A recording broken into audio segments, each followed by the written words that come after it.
Olá, tudo bem? Sejam todos muito bem-vindos a essa palestra.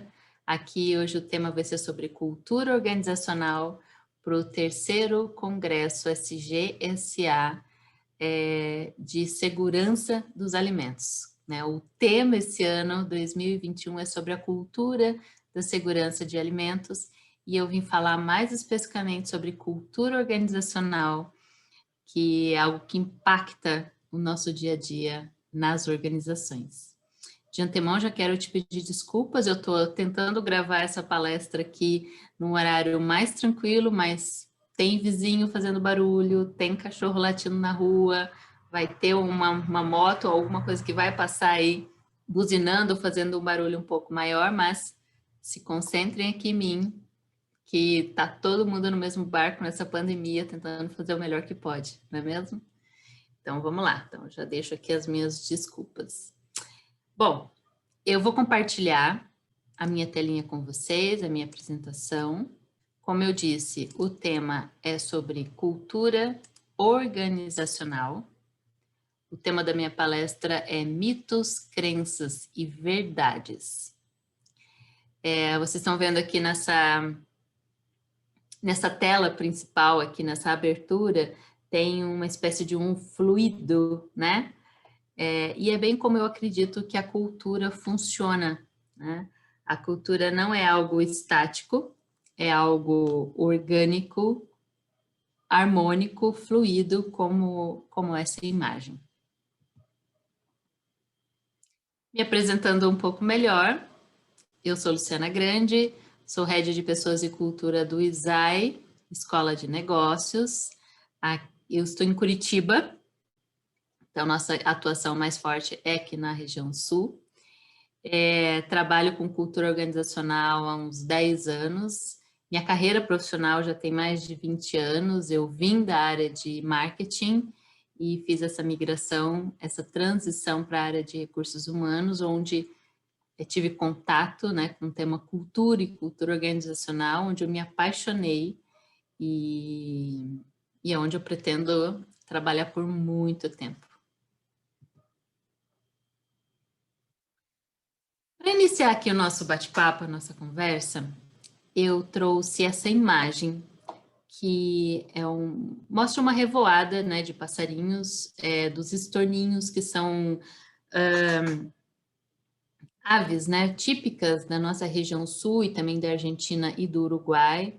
São árvores originárias da região norte e elas provocam esse fenômeno na natureza que é essa revoada, esse balé aéreo, esse cardume aéreo, né? Quem já teve a oportunidade de ver esse fenômeno sabe o quanto é interessante.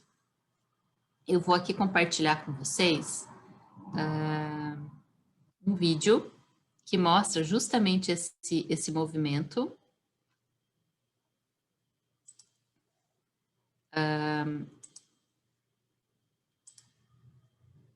Isso.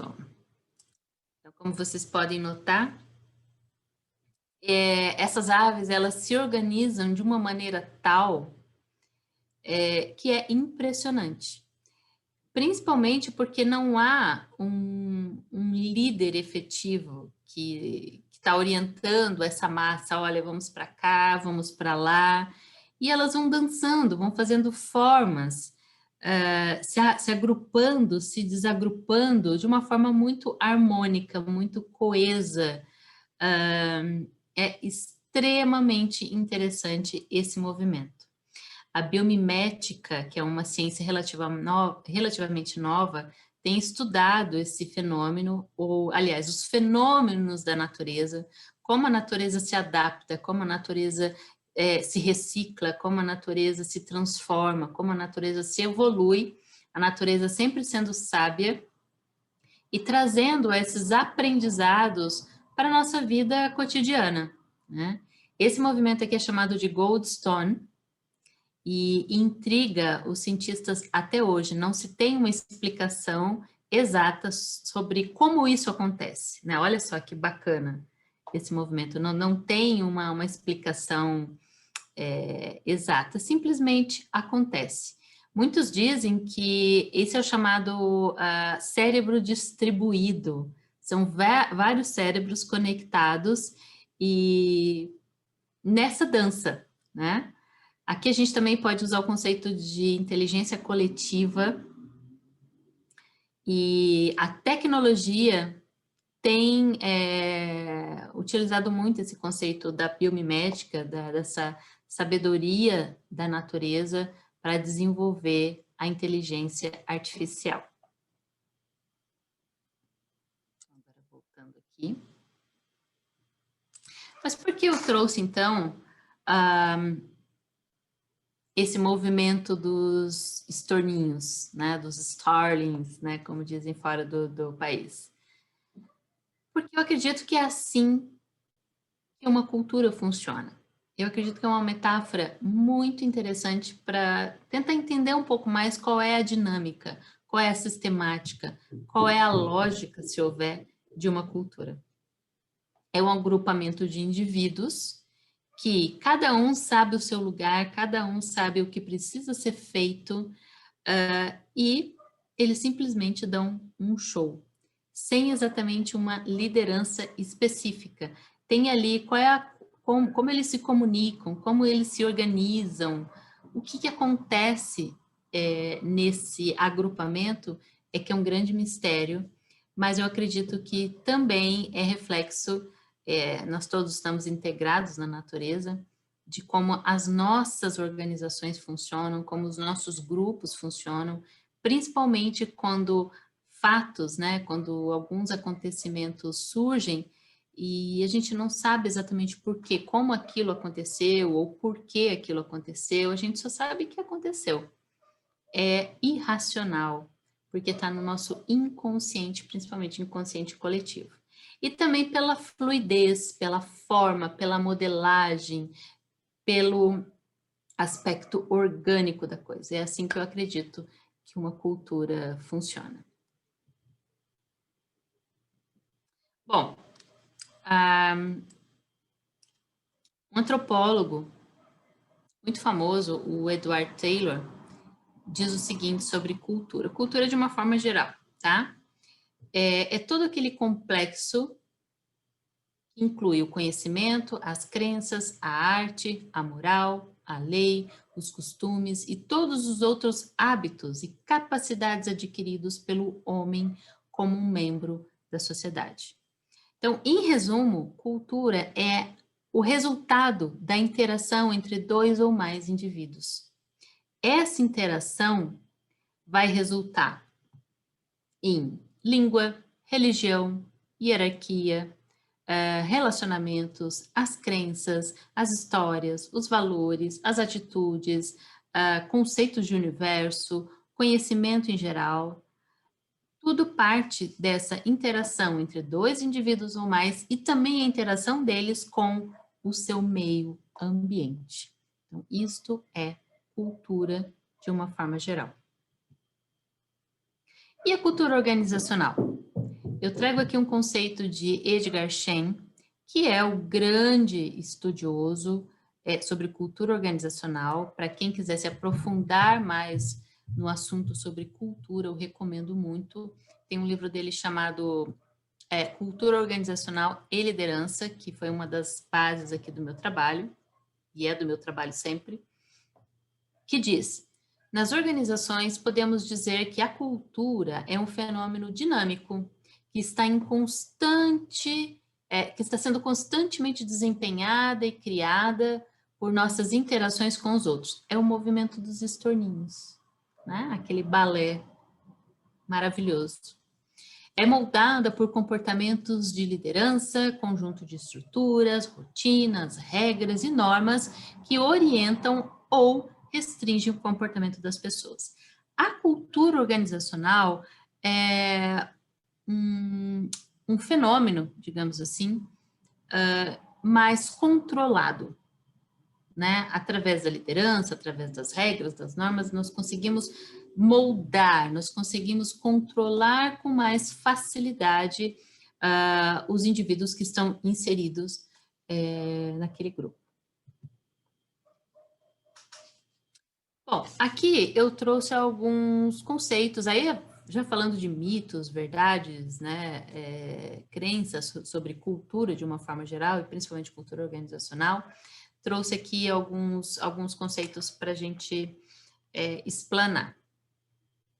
O primeiro deles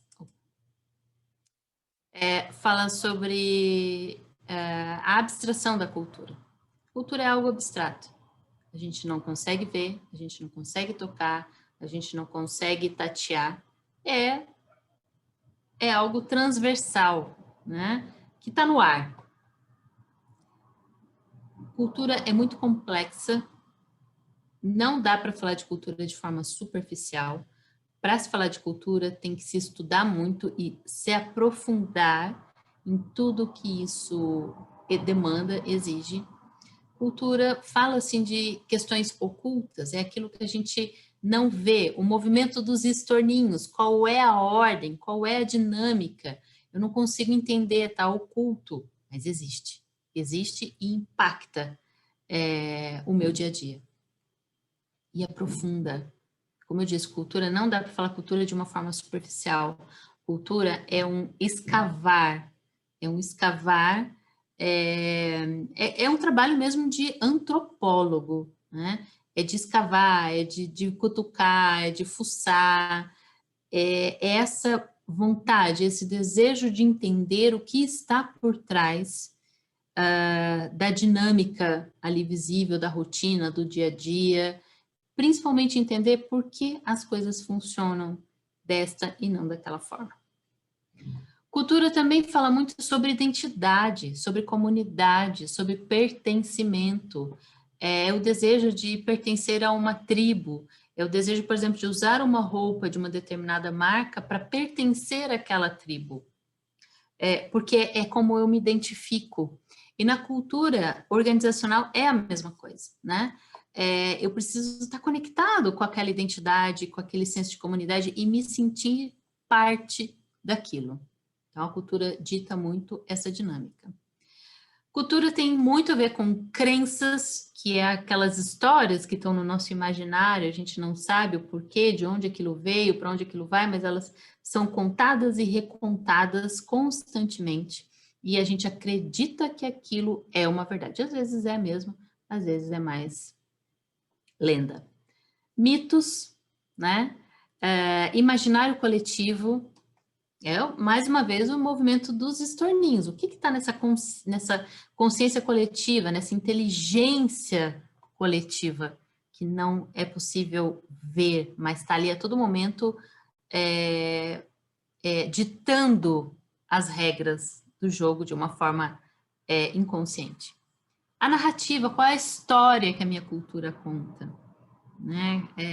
Não só a história inventada, mas a minha história, a história da minha organização, né? E como eu conto essa história, qual é a minha narrativa, qual é hoje um conceito muito utilizado, storytelling, né?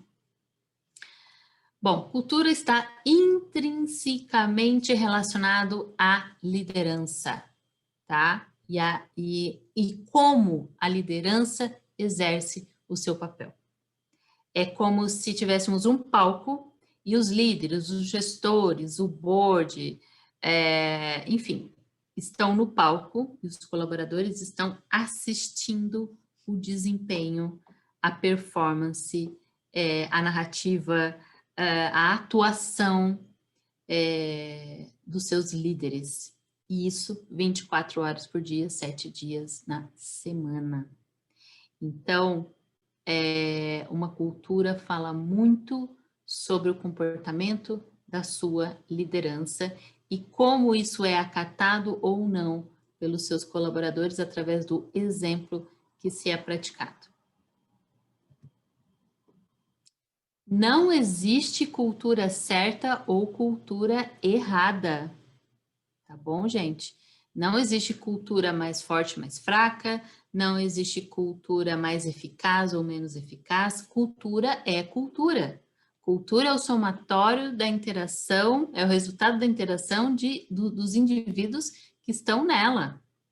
Então, não há cultura certa ou errada, existe apenas a cultura. É o que é o nosso jeitão de ser e fazer. A cultura, para que serve, né? Respondendo, mas para que serve a cultura, né? Por que eu preciso saber de cultura, estudar cultura, enfim? A cultura serve para regular, para padronizar, para colocar limites ou também para impulsionar, né? A cultura, ela integra, a cultura acolhe, a cultura aconchega e a cultura também exclui, de forma direta ou indireta. Eu posso me sentir excluído de uma determinada cultura e resolvo sair daquela organização, ou eu simplesmente não me adaptei, mas não tomei iniciativa nenhuma e a própria cultura me repele, né? Isso na forma de um desligamento ou, enfim, de outra. Eu até posso continuar na empresa, mas eu fico meio à margem, à parte, me coloco na geladeira, uma série de coisas nesse sentido. Isso é um movimento cultural se eu não me adapto àquele sistema.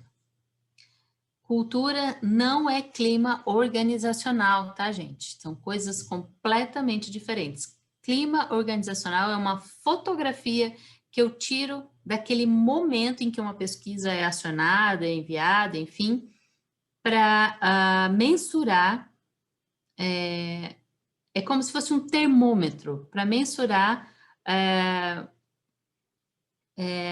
o sentimento das pessoas naquele momento, né? E é muito sensível, está diretamente relacionado com a situação daquele momento em que a organização está vivendo. Não quer dizer que aquilo vai ser para sempre, ou que vai ser uma mudança cultural, mas é o retrato daquele momento.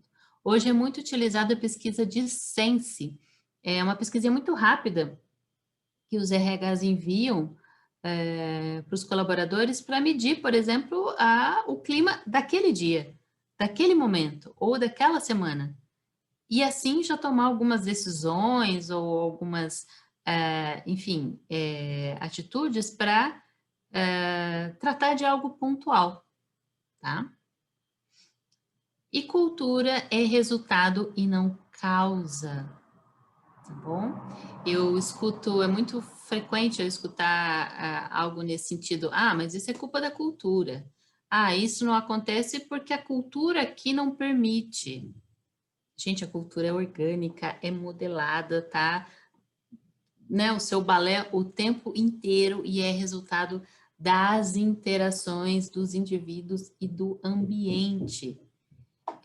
Então, ela é resultado dessas interações e não a causa dessas interações. Bom, aqui também trago uma metáfora bem interessante que é muito utilizada no livro do Cheyne, né, do Edgar Cheyne, para explicar um pouco qual é a estrutura, como é formada uma estrutura cultural, principalmente dentro das organizações. E aqui eu trago essa imagem do iceberg, né? Essa parte do iceberg que é visível, nós chamamos de artefatos. É tudo aquilo que eu consigo ver, que eu consigo sentir, que eu consigo tocar, né?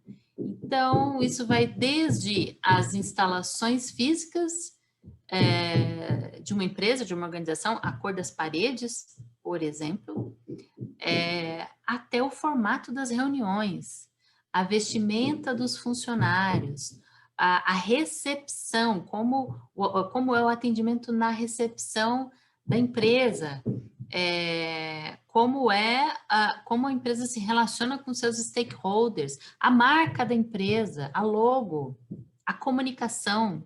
Então, é tudo que eu consigo ver. E é a porta de entrada para iniciar um estudo de cultura.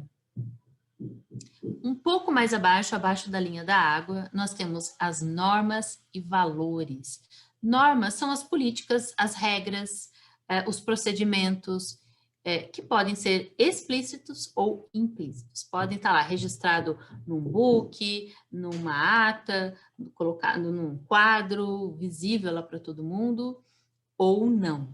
A mesma coisa dos valores. Os valores é o que a organização acredita como certo, né? É o que a organização e também as pessoas utilizam como um norte, como um direcionador. e está muito relacionado com a crença, né? O que eu acredito que é certo, que é errado, que é bom, que é mal, enfim, e que direciona as minhas decisões, tá? E os valores também podem ser explícitos ou implícitos, né? Declarados ou não declarados. Estarem lá no quadrinho, lá na parede, ou nas conversas dos corredores. Hoje a gente está numa pandemia, né? Então não tem mais conversas de corredor, mas os chats, por exemplo, são o novo rádio peão, digamos assim. E mais abaixo, lá no fundo do iceberg, desculpa, deixa eu só tirar aqui, passa para cá. Temos as crenças e os pressupostos básicos. Lá estão escondidos as lendas, os mitos, as crenças, os medos, as histórias, as lendas. É aquilo que a gente não consegue comprovar, sabe que existe, alguém contou, alguém viu, que vai passando de geração em geração, mas ninguém consegue provar, porque nunca ninguém viu, nunca ninguém tocou, mas existe e é muito forte e direciona o nosso jeitão de ser e fazer. Por que você faz isso? Por que vocês fazem aqui dessa forma? Ah, não sei, sempre foi feito assim, né? Então é mais ou menos essa pegada. Bom, aqui nesse slide eu fiz uma analogia com a teoria do Golden Circle do Simon Sinek, que é muito utilizada para trabalhar o propósito das organizações, né? São os 3 círculos onde eu tenho o what, o how e o why. O que, o como e o porquê. E aqui eu linko com esses níveis, né, de cultura, digamos assim. Os artefatos estão muito relacionados ao que, né? O que eu faço. As normas e valores ao como eu faço, como eu desempenho, como eu entrego, aos procedimentos. E as crenças e os pressupostos básicos são o porquê. Por que eu faço o que eu faço? E muitas vezes eu não sei essa resposta. E é algo que está na essência, é o coração, extrapola o racional. É complexo de ser acessado e é onde moram todos os tabus e todas as lendas urbanas ou organizacionais. Bom, esse slide aqui, eu falo sobre o Zeitgeist. Vocês já devem conhecer essa expressão alemã para falar sobre o espírito do tempo. Parece algo assim, né? Tipo, meio holístico, meio... Mas não.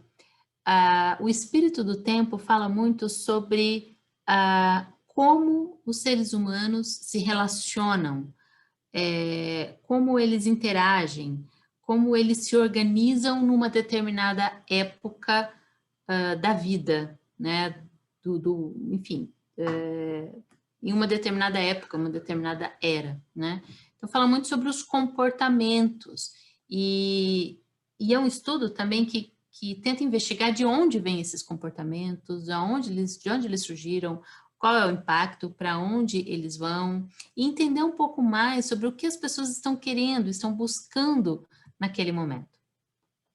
Falo isso para trazer para a questão organizacional, porque a cultura organizacional não está separada da cultura de um país ou de um contexto mais amplo. Ela é diretamente impactada. Então, se há uma mudança cultural, e a gente está vivendo um zeitgeist nesse exato momento com essa pandemia, em que as culturas estão sendo duramente impactadas. E empresas como GE, como Kodak, como Blockbuster, que eram grandes empresas, robustas, com culturas muito fortes, simplesmente sumiram. Né? O que aconteceu com essas empresas? Por que elas sumiram? Uma das respostas, né, para a gente pensar um pouco e aqui exercitar aqui o nosso imaginário, tem a ver com o Zeitgeist. O que estava acontecendo no momento em que essas empresas estavam no seu auge? Qual era o Zeitgeist? Qual era o movimento? Qual era a tendência? E será que essas empresas no seu auge conseguiram fazer a leitura do ambiente e se preocupar com a adaptação?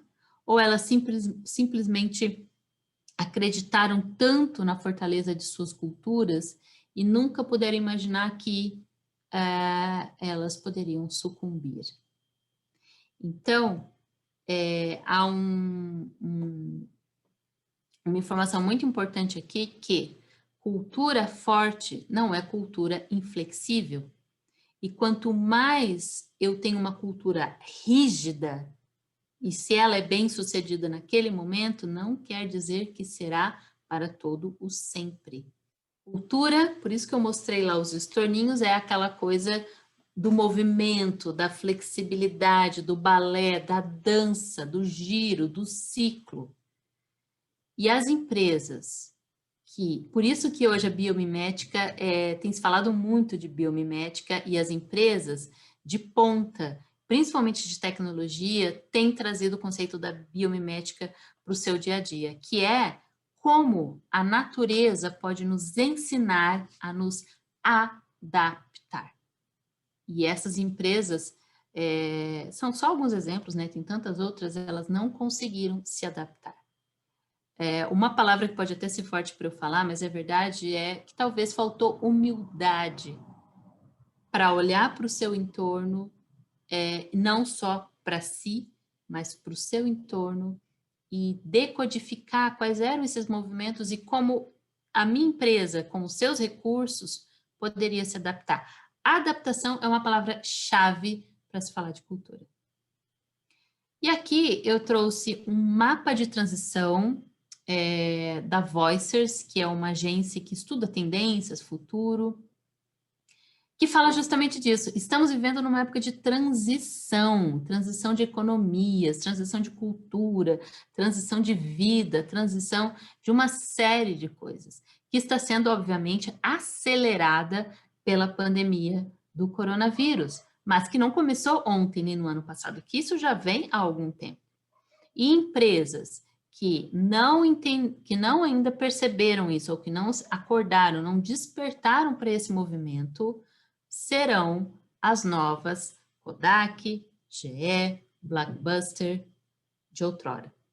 Então, muito cuidado, você que trabalha com cultura e que está me ouvindo agora, perceba qual é o grau de flexibilidade e adaptabilidade da sua organização.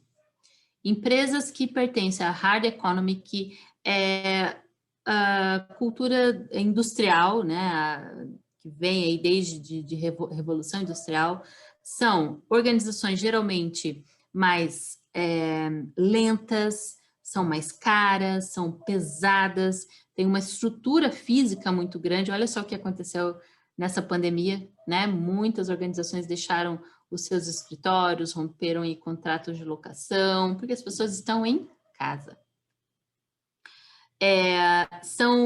Tem um modelo financeiro de sempre redução de custo, redução de custo, redução de custo, redução de custo. O conhecimento, ele não é compartilhado de uma forma ampla, tem a questão da manutenção do poder, né? Tem aquela frase que diz que conhecimento é poder, e empresas que ainda estão na onda da hard economy se fecham nesse sentido, não compartilham conhecimento porque acham que o poder está embutido nisso, né? E as relações, né? As relações são de comando-controle, competitividade, cobrança, alta performance, sempre resultado, resultado, resultado. Não que as empresas da soft economy não prezem pelo resultado, não é isso, mas a narrativa é outra. O olhar é diferenciado. Então, é um olhar muito mais ágil, de trabalho em rede, em comunidade. As pessoas têm muito mais acesso, não só ao conhecimento, mas também à prosperidade da empresa, né? a questão financeira, né, é um pouco mais equânime, né, essa questão, o modelo, né, de negócio.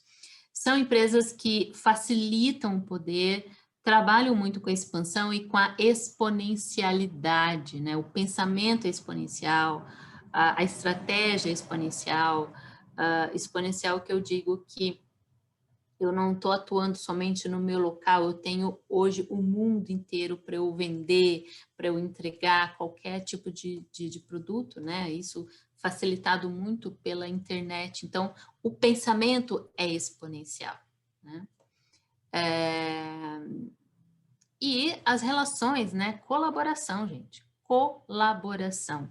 Prezar muito mais a cocriação, o impacto das relações na vida das pessoas, né? A sustentabilidade disso, a gestão da confiança. Hoje, todos em casa, trabalhando remotamente, praticamente, né? Eu sei que tem alguns setores da indústria que ainda precisam estar lá presencialmente por conta da natureza do trabalho, mas grande parte hoje dos colaboradores, dos trabalhadores, estão trabalhando em casa. E como é que fica a relação da confiança se eu não posso mais exercer o comando, o controle ali, o olho, né? No olho, como eu exercia antes. Então, é uma mudança cultural, é uma mudança de mentalidade, principalmente para as lideranças. Bom, e aqui alguns exemplos, né, do que se destaca em cada uma dessas fases, desse fluxo, né, da hard economy para a soft economy. Então, a gente tem a economia digital, que fala sobre inteligência artificial, realidade virtual, a economia criativa, que traz aí o 5G e a computação como um todo, a economia de acesso, que é quântica, que é o exponencial que eu tô falando, trazendo, né? Que é o acesso de forma irrestrita, né, e a qualquer lugar, a qualquer momento, a qualquer hora. A economia do compartilhamento, que é a internet das coisas, né, IoT, Internet of Things, né, que, assim, não vai demorar muito, não vai demorar nada, questão talvez de meses. Eu já tenho uma geladeira na minha casa com acesso à internet, que vai fazer as compras diretamente com o supermercado, eu não vou precisar fazer. E isso já tá pronto, já está feito, tá? Não está no mundo das ideias ainda. A economia do cuidado, a nanotech, né? Então, essa questão das vacinas, dos vírus, da cura de doenças como câncer. Então, tem muita questão aí da tecnologia que está envolvida na aceleração dessas soluções, né, para a saúde e para a vida. E a economia da confiança, o blockchain, né? O blockchain que são transações comerciais, transações financeiras sem uso do dinheiro como a gente conhece hoje, o dinheiro digital. E não só dinheiro, mas também a entrega, né, a transação, o compartilhamento de informações de uma forma muito mais segura. Bom, aí são só alguns spotlights, tá? E aqui tem algo que eu quero falar, deixa eu me colocar aqui no cantinho, que é sobre o mundo VUCA e o mundo BUNNY. Tem se falado muito sobre o mundo VUCA, que desde a década de 80, que é o volátil, o incerto, o complexo e o ambíguo, muito provocado pela questão da internet, pela popularização, disseminação, exponencialização da internet. Olha minha filha passando aqui. E agora, com a pandemia, 2020, a gente não fala mais de mundo VUCA, a gente fala de mundo BUNNY, né? É um acrônimo, né, do inglês, do Brittle, Anxious, Non-Linear, Incomprehensible, que é o frágil, que é o ansioso, que é o não linear e que é o incompreensível. É este mundo que a gente está passando a viver agora. Ninguém mais tem certeza de nada, ninguém mais, já se fala nas organizações de um planejamento de no máximo um ano, de um planejamento de meses, como os OKRs, que são muito utilizados hoje, né? Que aí você vai corrigindo a rota conforme você como as coisas vão acontecendo. O frágil, né? Tem o livro do Antifrágil, que fala sobre essa coisa da vulnerabilidade, né? Reconhecer a vulnerabilidade, encontrar uma força nela, não um obstáculo, né? E como isso pode conectar as pessoas. As pessoas hoje estão muito conectadas à transparência, né? A gente vê muito isso nas redes sociais, do que simplesmente uma campanha de marketing que se gasta bilhões, que se falam lá de estereótipos que não tem a ver comigo. Ansioso, tudo para ontem, para ontem, para ontem, né? O não linear, então, como eu falei, planejamentos de 5, 10, 15, 20 anos não existem mais, né? Tudo acontece no agora, tudo é cíclico. E o incompreensível, tem situações, coronavírus, de onde veio, para onde vai, até quando fica, tem questões que realmente não serão respondidas. Então, esse é o mundo que a gente está vivendo. E por conta disso, empresas como essas, a GE, Blockbuster, Kodak, podem não ter sobrevivido. Não porque elas fizeram algo errado, mas porque elas tentaram fazer a mesma coisa durante muito tempo. Não perceberam o zeitgeist, não perceberam o espírito do tempo, não acompanharam as mudanças e foram sucumbidas. Bom, então ainda falando de desafios, é mandatório, tá? Mandatório a adoção de uma cultura orientada e alinhada às transformações em um mundo em ebulição, em um mundo bunny. Cultura é a alavanca, mas ela também pode ser o seu obstáculo, como aconteceu com as grandes empresas que eu citei atrás, onde a cultura ferrada, fechada, né, não tinha movimento, flexibilidade para se adaptar. A adaptação à complexidade. Não é lutar contra, não é bater de frente, é se adaptar. Adaptar. Essa é uma palavra importantíssima para a gente trabalhar cultura. Transparência. Hoje, a cultura, a empresa, a organização não precisa mais ser uma caixa preta. Quanto mais transparente, quanto mais claro, quanto mais verdadeiro, quanto mais amostra, quanto mais frágil, quanto mais coerente é essa comunicação, mais conexão. Outra palavra importante para esse mundo que a gente está vivendo hoje. E não resistência, que é o que estou falando. Não adianta bater de frente com toda esse movimento que está acontecendo. Não adianta, nós temos que entender, aceitar e, a partir daí, se colocar no lugar de responsáveis dessa mudança, olhar para dentro das nossas empresas, para dentro de si e verificar quais são os artefatos, os atributos, as ferramentas, os valores que eu tenho dentro da minha organização e que eu posso levar adiante e o que eu preciso adaptar. Bom, e esse é o grande framework atual, né, das organizações. Então, nessa borda mais externa, eu tenho o ambiente, né, que eu já comentei há pouco, é tudo isso e um pouco mais, interagindo internamente com cultura, liderança e o modelo de negócio. É a dança dos estorninhos. Eu vou tudo ao mesmo tempo nessa dança, né? Então, esse é o framework, a base de trabalho, principalmente quando a gente fala de uma possível transformação de cultura. E é possível transformar a cultura? Sim, é possível. Mudar, não. Cultura não se muda. Cultura é o que é. Cultura é a essência. Cultura é o coração de uma organização. Mas é possível, sim, evoluir, adaptar, transformar. Sim, é possível. Agora, mudar uma cultura totalmente, só começando do zero. A Cultura organizacional é aprendida e modelada no fazer, é no dia a dia que a gente pode falar sobre mudança cultural.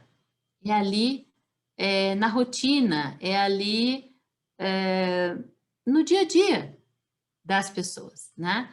Não adianta tentar mudar uma cultura, assim, agora, sei lá a alta direção decidiu que agora vamos mudar XYZ, pá, isso de cima para baixo. Pode acontecer?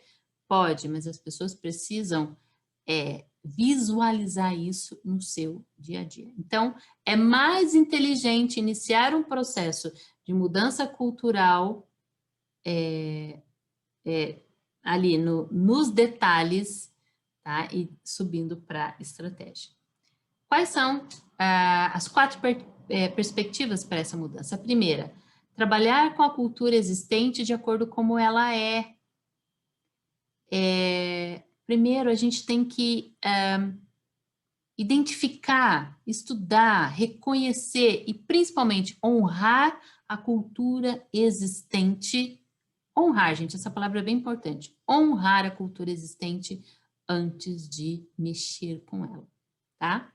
Perspectiva 2. Começar mudando alguns comportamentos críticos e não o mindset, filosofia da organização. É o que eu falei, não adianta bater de frente.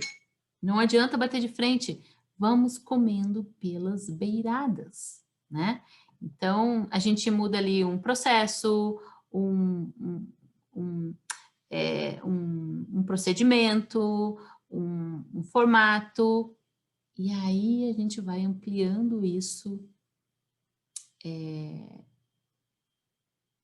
de uma forma mais ampla, né? Perspectiva 3, utilizar métodos virais. E aí eu falo do culture hacking, que é hackear a cultura. Hoje eu falo com algumas pessoas, eles acham engraçado, eles riem, né? Mas como assim vou hackear a cultura?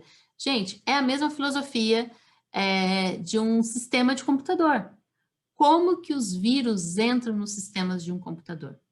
Por brechas, por portas de entrada, por falhas, por vulnerabilidades. É lá que o vírus entra e se instala. Com a cultura a gente pode trabalhar da mesma forma. Isso, inclusive, na biologia, também no nosso organismo, tá? Mais uma vez, a biologia, a natureza nos ensinando a trabalhar de forma organizacional. Como que eu faço isso? Implantando uma metodologia diferente, contratando pessoas com perfil diferenciado, mudando alguns processos, retirando ou colocando, trazendo conceitos diferentes, mas de uma forma muito meio que piloto, beta, pequeno, testando como aquilo vai se comportar, qual vai ser a mudança, qual vai ser ali a dinâmica, antes de trazer isso para o grande cenário, tá? E a quarta perspectiva é mobilizar as forças racionais e emocionais, principalmente na comunicação, principalmente no relacionamento. Cultura é feito de pessoas, né? Então a gente também precisa trabalhar o emocional, o imaginário, as histórias,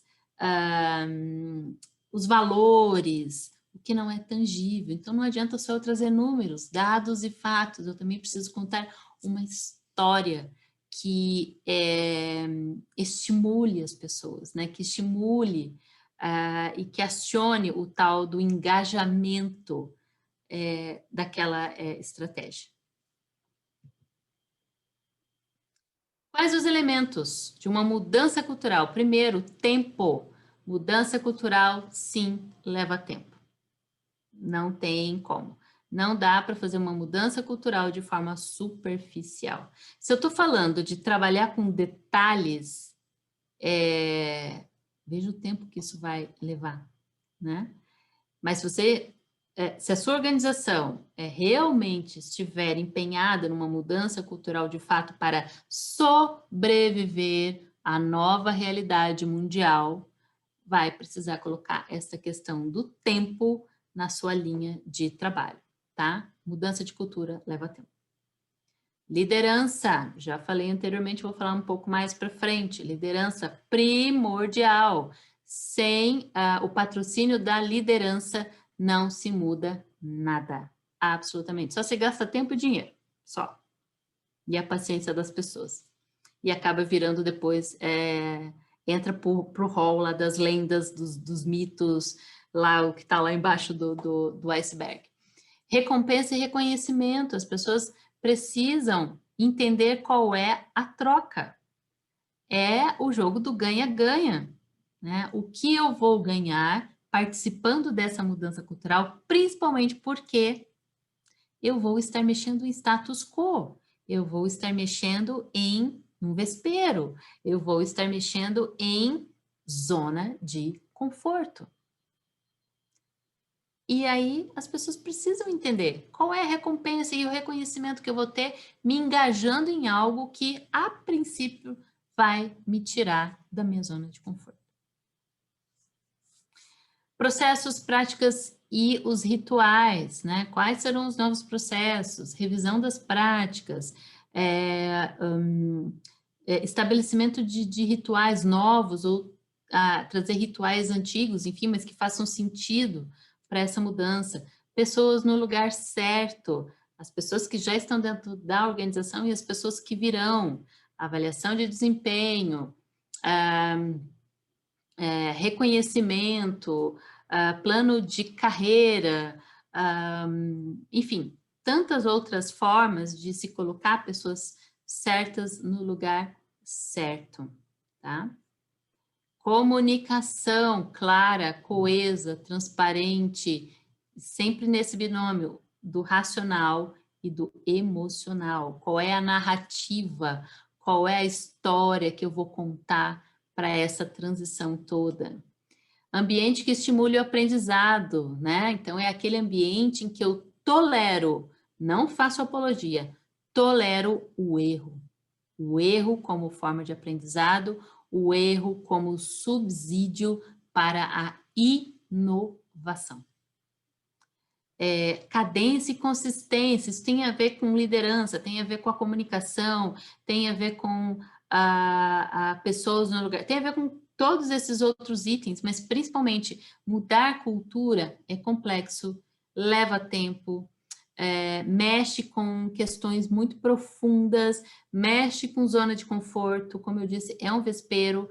Então, assim, se a tua empresa realmente está engajada, imbuída em fazer essa transformação cultural, saiba que a cadência e a consistência é primordial para o sucesso da sua estratégia. Não dá para começar e parar, como muitas empresas fazem, porque começam a mexer no vespeiro e acabam sendo picadas e não querem mais participar da brincadeira, porque é uma brincadeira muito séria. E ter um plano de transição de culturas, né? Entender a minha cultura atual, fazer um diagnóstico dessa minha cultura, entender, para eu chegar nessa outra cultura que está mais adaptada à sobrevivência da empresa, e a essa nova ordem mundial, o que eu preciso manter da minha cultura atual, o que eu preciso eliminar e o que eu preciso introduzir nesse nível. Então, qual vai ser o plano de transição a partir deste diagnóstico? Design cultural. Faz parte desse movimento de transição e é extremamente importante para dar essa cadência, essa frequência, para direcionar a comunicação, para rever processos, para colocar as pessoas certas no lugar certo, para alinhar a estrutura, para trabalhar a questão dos silos, né? Uma economia mais flexível, para engajar as pessoas, para a adoção de novas tecnologias, para inspirar a cultura do aprendizado, enfim. Design cultural faz parte dessa mudança e é o que vai determinar não só o caminho a ser seguido, mas a forma, o conteúdo, a frequência. Eu trabalho muito com design cultural E com certeza é uma área muito importante, pode estar dentro do RH ou junto com a diretoria, enfim, mas é alguém ou um grupo de pessoas que vai cuidar para que a estratégia de transição cultural realmente aconteça. E muitos devem estar se perguntando por que ela não trouxe ainda aquela frase famosa que diz que a cultura come a estratégia no café da manhã do querido Peter Drucker. Porque eu precisava primeiro explicar esse conceito, porque muitas vezes essa frase não é muito bem entendida. E sim, a cultura come estratégia no café da manhã, como eu falei, cultura mexe com status, mexe com zona de conforto, mexe com crenças, mexe com tabus, mexe com quem está quieto. E quando eu estou mexendo com quem está quieto, eu provoco um abalo no sistema. E é mais ou menos assim, de novo, trazendo o conceito de biologia e da natureza. O nosso cérebro ainda trabalha para economizar energia e pela nossa sobrevivência. Então, quando eu me sinto ameaçado, quando o meu status está ameaçado, o meu trabalho está ameaçado, o meu salário está ameaçado, eu vou procurar me proteger. E como muitas vezes eu me protejo? Sabotando o novo, né? Simplesmente não contribuindo, não me engajando, cruzando os braços, dando as costas. Por isso que é complexo e delicado trabalhar com cultura e a gente tem que começar a agir pelas bordas e não atacar diretamente a cultura de frente. Então, isso é muito importante. E, para finalizar aqui a apresentação, eu falo sobre o papel do líder. Não tem como fazer nenhum processo de transição cultural sem uma liderança engajada. Uma liderança que comunica, que é o porta-voz das mudanças, que é o guardião dessa transformação cultural, que traz sempre o cliente para o foco das discussões, pelo cliente, para o cliente, que qualquer tipo de transição, mudança de cultura é empreendida, né? E ele precisa participar de alguma forma deste processo. E o líder tem que trazer à tona sempre esse elemento cliente para as discussões, para que não cabe sendo uma discussão somente interna. Como eu disse, temos os fatores externos que estão a todo momento influenciando, impactando as nossas decisões. Não podemos ignorá-los. O líder é o principal incentivador da inovação e da cultura do aprendizado, como eu disse anteriormente, a questão do erro, né? Trabalha o erro, tolera o erro, aprende com o erro, ressignifica com o erro, não faz apologia ao erro, que é diferente. O líder também não pode se descuidar da performance, então tem todo esse trabalho muito bacana de ser feito, e é um trabalho muito legal, sim, principalmente quando as pessoas estão querendo isso, engajadas, mas não pode descuidar da performance atual, né? É um olho no gato e outro no peixe. Exemplo, exemplo, exemplo, exemplo, exemplo, exemplo, exemplo. Ser exemplo 24 horas por dia, 7 dias da semana. Não. Mais uma vez, a metáfora do palco. O líder está no palco e os colaboradores estão lá, sentadinhos, bonitinho, assistindo a sua performance. E também a coerência, né? Faça o que eu digo e veja o que eu faço.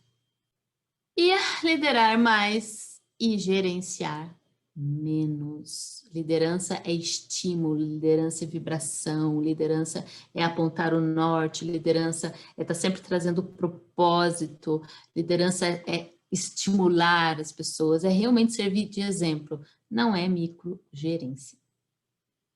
Bom, isso eu nem preciso falar muito, a maioria de vocês aqui sabem bem do que eu estou falando. Bom, É isso, são essas as informações que eu gostaria de trazer. Minha gratidão imensa por você ter me escutado aqui até esse momento. Espero do fundo do coração que tenha feito sentido aí para a tua gestão, para a tua organização, para a tua empresa, que você tenha tido insights, ideias.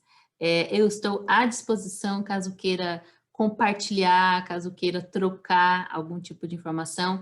Tá aí o meu e-mail corporativo, luciana.grande@isaibrasil.com.br. E é isso, gente. Estamos num momento de transição de eras.